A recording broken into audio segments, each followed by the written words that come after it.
Putain, tout se résume aux gens qui s'inquiètent de l'opinion des autres. Et c'est pour cela que je n'ai pas fait les mots au lycée que ma mère m'avait dit de ne pas faire. Parce que la fille la plus jolie de l'école, le plus grand sportif, les enfants les plus cool, aucune de leurs voix pénétrait mon crâne. Donc si je peux m'en sortir du lycée, la vie réelle est facile.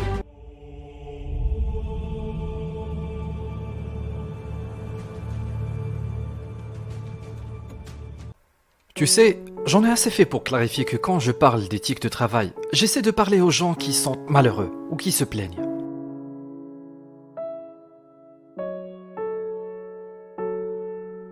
Si je pouvais pousser les gens à penser à leur carrière, de la manière dont ils se sentent quand ils se lèvent et vont courir 1 heure pour se déstresser, ils aiment ça.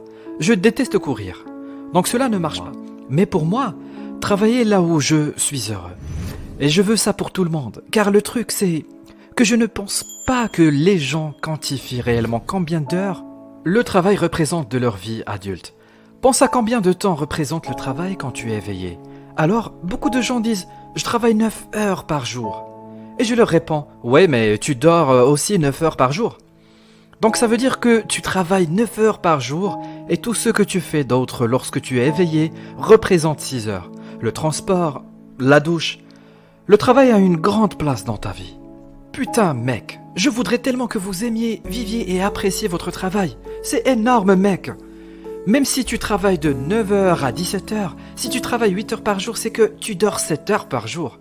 Cela veut dire que le travail représente 50% de toute ta journée. Et ce pendant 40 ans de ta vie. Genre, pourquoi vous faites quelque chose que vous détestez, putain? Gagnez moins d'argent, achetez moins de choses de fantaisie et soyez heureux. Les gens sont littéralement malheureux parce qu'ils voudraient tellement une pièce de plus dans leur maison. Les gens sont dans le confort donc ils ne veulent pas le changer. Ouais, mais tu sais quoi, je pense que les gens achètent de la merde dont ils n'ont pas besoin et ensuite travaillent dans un job qu'ils détestent pour payer de la merde dont ils n'ont pas besoin. Pour impressionner des gens qu'ils n'aiment pas. Je déteste ça. Ça me rend complètement fou. C'est pour ça que je parle des Joneses. C'est pour ça que je ne me soucie pas du jugement des autres. L'autre chose est que si vous avez 22, 18, 25, 30 ans et que vous pensez que vous devriez avoir tout compris de votre vie, c'est ridicule. Je pense que la connaissance de soi, si tu es capable de t'accepter pour qui tu es, est la plus brillante des lumières. J'aime avoir conscience de qui je suis. Je suis nul à plein de choses. Je ne pense juste pas à elles. Je suis merdique en lecture. J'interromps les gens quand je les interroge dans les vidéos.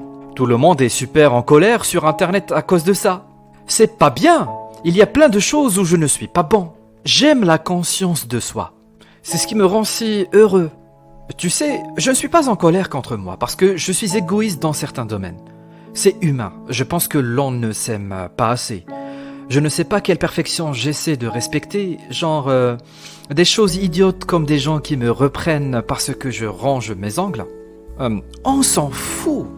Les gens se critiquent à la longueur de journée. Le pur malheur que je vois quotidiennement parce que l'opinion de quelqu'un d'autre te tire vers le bas. Et ils laissent les gens dicter leurs valeurs. À 100% et honnêtement, c'est un jeu d'opinion des autres. Que ce soit le commentaire anonyme ou que ton ami pense que tu l'as trahi, après que tu aies percé un peu. Pour moi, c'est profond. Je ne peux entendre personne à ce stade. Et je pense que quand les gens entendent ça, ils pensent que c'est de l'audace et de l'illusion et je respecte ça. Je pense que je suis un équilibriste et je ne pense pas que tous les jours, je suis toujours au top. Je suis sûr que parfois, je suis illusoire ou audacieux, mais ça bat clairement le fait d'être tout le temps paralysé par l'opinion des autres. Ce qui représente la majorité des personnes. Je prône le fait de vraiment donner le plus que possible quand tu es sur le terrain. J'adore les sports. Je pense beaucoup à cela. Je pourrais être un fils de pute sur le terrain, mais dès que j'entends le coup de sifflet final, je serai du genre à serrer les mains. Mais quand je suis sur le terrain, je donne tout. Je veux que les gens dorment. Dormez 8 heures par jour. Parlez-moi des 16 heures où vous vous êtes levé. Les gens me disent « Yo, je ne dors pas ». Je leur dis que ce n'est pas cool. Ce n'est pas ce que je dis. Je veux dire que quand tu es éveillé pendant 17 heures, genre si tu dors 4 heures par jour mais que tu es sur ce foutu YouTube pendant 3 heures, tu es un foutu idiot. Genre dors 7 heures et fais ton travail. C'est la qualité et la quantité mais ça se résume. Pour répondre directement à ta question, ça résume à qui tu es. C'est devenu super évident pour moi que les excuses sont mon poison et je veux les éliminer à tout prix. Je parle beaucoup de travail dur et les gens me repoussent un peu maintenant. Et c'est intéressant. Je n'ai pas assez fait pour clarifier que quand je parle d'éthique de travail, j'essaie de parler aux gens qui sont malheureux ou qui se plaignent. Pas content de ton travail, ne regarde pas Netflix. Fais du travail supplémentaire. Fais des économies, quitte ton travail. Je n'essaie pas de rendre les gens dépressifs ou en burn-out. J'essaie de questionner leur malheur. Genre, si tu te plains et que tu es malheureux, je vais passer ma carrière à t'asphyxier. La réponse à ta question, peu importe. La chose qui te rend heureux à ce point, et si tu as 26 ans maintenant et tu viens juste de prouver au monde est plus important à toi, que tu vas le faire, genre travaille chaque minute des vacances. Si tu as 31 ans et que tu as travaillé cette année de ta vie pour arriver à un certain point et que tu viens juste d'avoir ton premier enfant, va passer 3 semaines et parler à chacun de tes proches pour qu'ils puissent s'en occuper. Je m'en fous, je n'ai pas de point de vue. Mon point de vue est connais-toi. Trouve qui tu es et ne le fais pas pour quelqu'un d'autre. C'est réel, c'est réel. Je déteste quand les gens disent « Yo, Gary V, j'ai pris une cuite 9 jours d'affilée, je n'ai pas dormi. » Je réponds tout le temps « Ne le fais pas pour moi et dors, putain !» La chose qui va me rendre capable de gagner dans les 50 prochaines années, c'est juste le début. Et je ne veux pas faire ce burn-out comme les gens s'y attendent, car je suis heureux.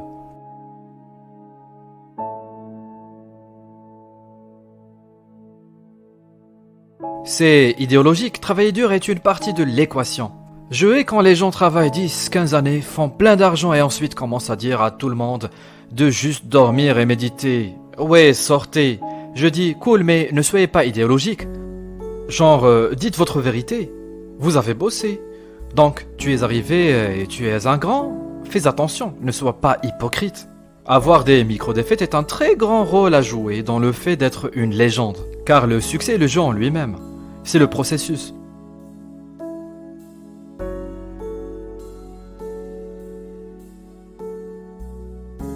Je n'ai pas besoin de victoire. J'aime les défaites, j'aime les victoires. Je me mets dans une position pour perdre des combats. Et je pense que beaucoup de personnes qui ne vont pas gagner ont peur d'aller sur le ring et de se confronter à un adversaire de valeur.